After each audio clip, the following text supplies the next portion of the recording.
она пришла с древности, то есть я это научился от отца. Вот именно оригинал, как он и был.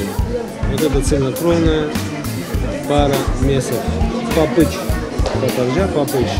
Вот такие папычлар носили на ноге. Сверху одевали чарых.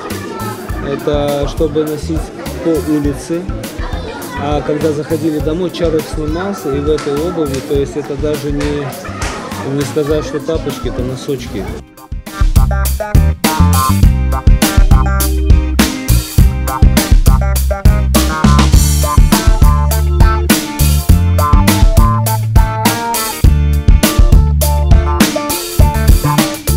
Я после школы сразу пошел работать учеником парикмахерскую, но когда я пришел учеником парикмахерскую работать, меня уже поставили самостоятельно за кресло, потому что я всю работу уже знал, и я работал наравне с мастерами.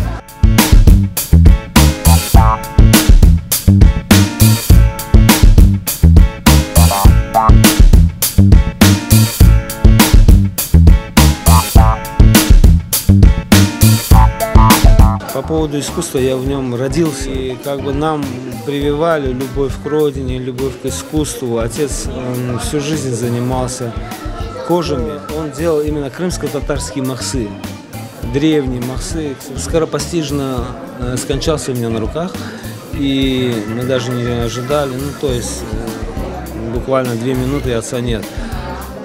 И чтобы это дело, так скажем, не ушло в небытие, я стал заниматься этим.